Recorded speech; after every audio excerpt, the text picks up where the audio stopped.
जब ऋषि और तलहा का आमना सामना होगा तो तलहा जो होगा वो तो जैसे मरता जा रहा होगा, सेम उसी तरह जिस तरह एक दिन ऋषि उसके लिए मरती जा रही थी और तलहा अहमद को उससे कोई फ़र्क नहीं पड़ रहा था। अब इस ऐसा ही होगा, तलहा अहमद तो मिन्नतें कर रहा होगा लेकिन ऋषि जो होगी वो सारी बात को अना का मसला बना लेगी। ऋषि इससे कहेगी कि तलहा अहमद, मैंने अब आपको बुलाया नहीं, ना मैंने कोई आपकी मिन्नत की है, तो आप मेरी ज़िंदगी से जा सकते हैं। सेम मेरे वही अल्फाज हैं आपके लिए रिटर्न जो आपने मेरे लिए यूज़ किए थे एक सभी का नामी लड़की के लिए। तो आज मैं शारिक अरसलान के लिए वही अल्फाज आपके लिए यूज़ कर रही हूँ। स्टे आउट माई लाइफ, मेरी लाइफ में दखल अंदाजी का तुम्हें कोई हक नहीं है। तला कहेगा कि तुम तो शारिक को मुंह लगाना नहीं चाहती थी, ये वही शारिक है ना जो तुमसे ज़्यादती करना चाहता था और मैंने ही तुम्हें उसके चुंगल से आज़ाद करवाया था। तुम उस घटिया इंसान से शादी करने जा रही हो।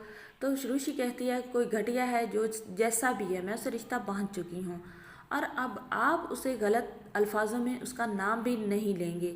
मैं उसे शादी करने वाली हूँ और वो मेरा हस्बैंड है। रुचि जब इस तरह हाईलाइट करती है और उसे अपना कहकर पुकारती है तो तलहा तो जैसे मरने के करीब हो जाता है। अब तलहा बहुत पछताता है कि किस तरह वो ऋषि को सेटिस्फाइड करे, लेकिन ऋषि सेटिस्फाइड जल्दी नहीं होगी। तो तलहा अहमद जो होगा वो तो अपने बाप के पास जाएगा, अपने बाप से कहेगा कि बाबा, मैं हाथ जोड़ता हूँ ऋषि के सामने, आपके सामने, जिस जिसका दिल दुखा मोहित के सामने, लेकिन मुझे माफ़ कर दिया जाए। तलहा अहमद का बाप पूछेगा कि बेटा अब क्या हो गया, मैंने तो तुमसे कोई ऐसी वैसी बात नहीं की। तलहा अहमद अपने बाप से कहेगा कि बाबा, ये ऋषि जुल्म कर रही है खुद पर भी और मुझ पर भी। ये शारिक से शादी करने जा रही है, शारिक बहुत फ्रॉडी लड़का है, ये सारी की सारी वीडियोस एडिट की हुई और वो सारे सबूत जब शारिक से जाकर तलहा ने बचाया था ऋषि को, अपने बाप को दिखा देगा। अब आबिद अंकल जो होंगे वो ऋषि को रेस्टोरेंट में बुलाएंगे और ऋषि से कहेंगे कि बेटा मुझे कहना नहीं चाहिए लेकिन एक बार फिर मैं आपका बाप हूँ और आपके सामने हाथ फैलाए हुए बैठा हूँ कि तुम ये रिश्ता ना करो और तुम मेरे बेटे तलहा से शादी कर लो, क्योंकि वो तुमसे मोहब्बत करता है और ये लड़का जिसकी असलियत मैंने जब से जानी है मेरी तो रातों की नींद उड़ गई है कि तुम इतने गलत इंसान से सिर्फ तलहा की मुकाबलेबाजी और अना में शादी कर रही हो। बेटा ये 4 दिन का मामला नहीं है, ये तो पूरी ज़िंदगी का खेल होता है और तुम ये रिश्ता एक ऐसे गलत इंसान से जोड़ने जा रही हो जो सारी ज़िंदगी तुम्हें नहीं तुम्हारी फैमिली को भी सफ़र करवाएगा।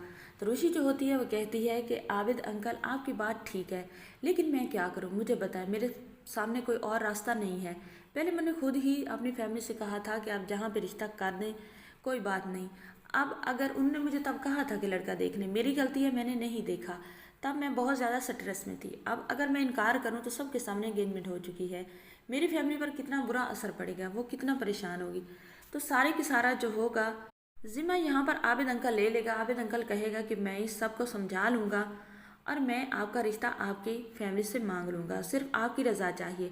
तो यहाँ पर ऋषि राज़ी हो जाएगी। नाजरीन, तो लास्ट में तलहा अहमद और ऋषि की शादी हो जाएगी। चैनल पर नहीं तो वीडियो को लाइक शेयर, चैनल को सब्सक्राइब करें।